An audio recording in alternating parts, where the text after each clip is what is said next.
Magandang umaga sa inyo mga kalahi. At eto na nga ni, sumambulat at umalingasaw na ang baho ng mga congressman na to. 1 billion kickback ni congressman. Isiniwalat po ni Congressman Lebiste diyan po sa mga flood control project and other infrastructure project. Binunyag po ni Congressman Lebiste. Ayon ito sa conversation nila ng district engineer, yung nahuli na aresto na si Engineer Calalo. O sige, pasok natin. Itong si Congressman Leandro Lebiste. Anak po ito ni Senator Loren Legarda Lebiste. Okay, pasok. Ipinaliwanag sa akin ni DE ang sistema sa pa-award ng mga proyekto sa unang distrito ng Batangas. Ayon sa aking sworn statement, hindi nagkakaroon ng tunay na mga bidding sa DPWH projects. Oh, bidding. Matagal na yan. Wala talagang bidding. Formality lang yan. Ang bidding dito sa Pilipinas, palakasan system, kumbaga. Saka, anong bidding sinasabi?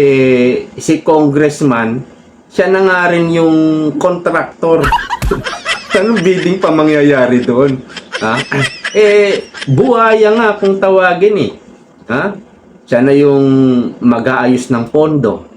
Tapos siya pa yung contractor. Siya na rin yung supplier. Winner take all. Kaya nga kung tawagin niya mga buhaya . Parang sa basketball. Sa basketball, pag nakuha niya yung bola, hindi na yun ibibigay sa iba. Ititira na yun. O kaya isasalaksak niya na yun. At titira niya na. Wala nang nakikitang iba yun. Wala nang kakampi. Ay, ganun po sa basketball. May mga buhaya rin sa basketball. Na kapag nahawakan nga yung bola, wala nang kilala. Kanya na yung bola, ititira niya na yun. Hindi na mamamasa. Parang ganun din yung mga congressman. Kanya na lahat. Hindi na mamamahagi yun. Para solo niya lahat. Ilang beses ko nang nasabi yan sa inyo nung nakaraan. Ako mismo umattend ng bidding bilang representative. Inutusan po ako ng boss kong district engineer. District engineer po yung boss ko . Sabi sa akin, umattend ka ng bidding . Ang entry mo 3. Tapos, yung 2 mananalo. Yung isa, talo. Hindi pa ako nakakapunta sa bidding Yung 2 panalo na. Sa unang distrito ng Batangas, pinipili lang daw ng congressman ang contractor na nagiligay ng SOP. Uy! SOP po. Ang SOP po ay meaning nito, Standard Operating Procedure. Pero mayroon pong ibang meeting ang SOP pagdating po sa mga congressman at mga contractor. Ito po yung tinatawag na kickback o kaya commission. Ayan. Yan yung meaning nila ng SOP. Pinangalanan din ni DE sa akin ang mga pinakamalalaking mga contractor sa unang distrito ng Batangas, kung sino ang mga taong nagpasok at pumipili sa kanila para manalo sa bidding noong panahon ng dating congressman. Kung nag-agree ako kay DE, ngayong linggo ay ininip na sana namin ang mga kontraktor at makakapagbigay na po sila ng milyon-milyong pisong DPWH kickbacks mula sa 2025 projects na na-award na sa kanila. Sa loob ng 3 taon, aabot po siguro sa mahigit 1 billion pesos. Oy, sa loob ng 3 taon, aabot daw siguro ng mahigit 1 billion pesos. Ito pong pinag-uusapan natin, ordinaryong congressman lang Walang katungkulan, hindi mataas ang katungkulan sa Kamara. Ordinaryong congressman lang to. Hindi ito katulad nila Saldico, no? Noong 2022, parang 16 billion yata na allocate doon sa kanyang construction company na Sunwest. At 2023 yata yun, 17 billion. Ganyan po yung na-award sa kumpanya o construction company ni Saldico. So, ayan no, kitang-kita na yung mga korupsyon ng mga congressman na ito, na samantalang nakaraan dyan sa Quadcom, kung bastusin nila, kung sigaw-sigawan nila si BP Sara tungkol sa 125 million confidential fund. Biruin mo, halos murahin na nila si BP Sara at sabihan ng magnanakaw. Eh yun pala, sila pala ang tunay na magnanakaw, at hindi lang milyon-milyon, bilyon. Ang tindi. Ano?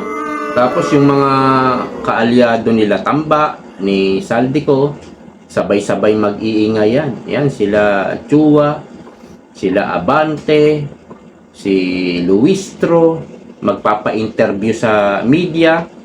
Ayun, yung grupo naman nila Tamba, yun yung magbabayad sa mga media para ululin ang mga tao.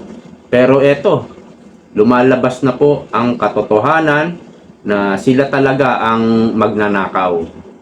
Ang DPWH project kickbacks na nakalaan para sa congressman ng unang distrito ng Batangas. Kaya po, binabanggit na mayroong ibang mga tao na mas may kasalanan kaysa sa mga district engineer. Naniniwala rin po ako na ang taong nakakaalam tungkol sa mga mas malaking di umano'y korupsyon sa mga proyekto ng DPWH ay walang iba kundi ang ating district engineer. Okay, meron palang mas may kasalanan pa kaysa sa district engineer. Pero meron akong naalala yung sinasabi ni BP Sara, no? Yung scapegoating. Ito po yung ginawa nila simula yata 2023 hanggang 2024 hanggang 2025 sa impeachment, no? Ito yung meaning ng scapegoating. The act of blaming a person or group for something bad that has happened or that someone else has done. Yung ginawa po nila na i-blame nila sa isang tao or grupo. Yan po yung meaning ng scapegoating na ipinaliwanag din ni BP Sara. Kaya kung mapapansin nyo, yung ginawa nilang pag-atake, paninira kay BP Sara, pinapalabas nila si BP Sara at ibang mga Duterte, sila yung magnanakaw, sila yung mga hindi nag-success, yung kanilang mga programa, mga proyekto, at sinisiraan din nila yung Davao, no? Yung Davao daw ay marami daw addict dyan, marami daw pusher, binabaliktad nila. Eh kay ganda-ganda ng Davao, nakikita naman natin sa mga video. So yan yung scapegoating. At habang tayo'y nakatutok, nakapokus ang atensyon natin kay BP Sara, doon po sa mga hearing sa Quadcom, habang sila ay malayang nagnanakaw at ibinubulsa yung pera ng bayan.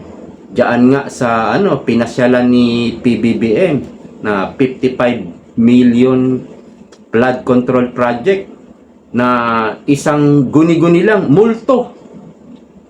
Yung pera po ng bayan diretso binulsa. Wala nang project kahit substandard na project, wala. So habang tayo'y nakapokus doon sa mga pagbabalita ng media, inaabangan natin yung kung ano mangyayari sa impeachment, ayan, silid sila ng silid, silidonyo ng pera ng bayan. Tayo kasi ay nililin lang ng mga ito. Scapegoating nga ang ginagawa nila kung tawagin. At ayon nga kay Congressman Lebiste, merong mas may kasalanan kaysa sa district engineer. At isa dito, syempre ang congressman.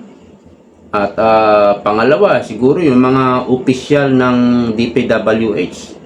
So, alright, sinabi rin ni Congressman Lebiste na posibleng gawing witness itong si District Engineer Calalo. Siguro sa hearing sa Kamara o hearing sa Senado or anumang investigasyon.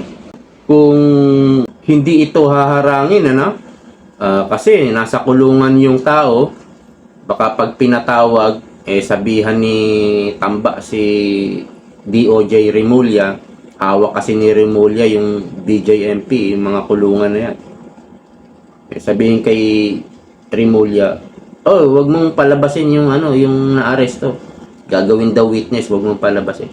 Sabihin mo na stroke. Pwedeng harangin po Kasi baka yung district engineer kumanta ng kumanta yan O di magkakadamay-damay na hira.